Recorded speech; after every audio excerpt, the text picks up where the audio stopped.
Монгол дархны урлаг нь эртний монголчуудын төмөрлөг олборлож ахуй амьдралдаа хэрэгжилж эхэлснээс хойш өнөө хүртэл тасралтгүй хөгжиж ирсэн өөрийн онцлог, ялгаатай хэв шинж бүхий бие даасан урлагийн төрөл юм. Монгол дархны өдрийг жил бүр 7 дугаар сарын 8-ны өдөр тэмдэглэн өнгөрүүлэхээр Монгол улсын засгийн газрын тогтоол 2026 оны 6 дугаар сарын 24-ний өдөр гарсан билээ.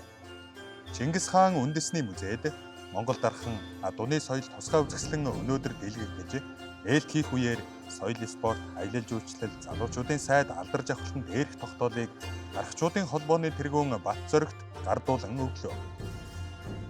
Энэ үеэр дархчуудын уралсан бүтээл зөвхөн хэрэглээний эд зүйл бус монголчуудын түүх, өв соёл, гоо зүүн үндэсний дархлааг илэрхийлсэн үнэт өв юм хэмээн соёл спорт, аялал жуулчлал, залуучуудын сайд алдарж авахлан онцоллоо. Мөн нэгдсэн үндэсний байгууллагын ерөнхий ассамбль өнгөрсөн онд Монгол улсын ерөнхийлөгчийн санаачилсан Дэлхийн адууны өдрийн тухай тогтоолыг хэлэлцэн баталсан билээ.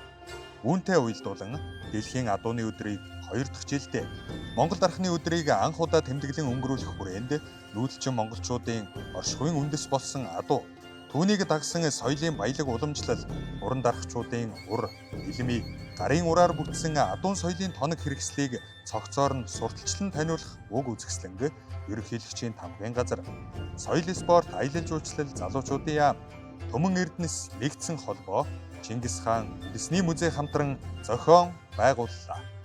Чингис хаан үндэсний музейд дэлгэгдсэн тусгай үзэсгэлэнд нийт 101 дархчууд, уран бүтээлчид 204 шилмэл сор бүтээлээрэн оролцож 2026 оны 7 дугаар сарын 6-наас 9-ний өдрүүдэд олон нийтэд үн төлбөргүй үйлчилнэ.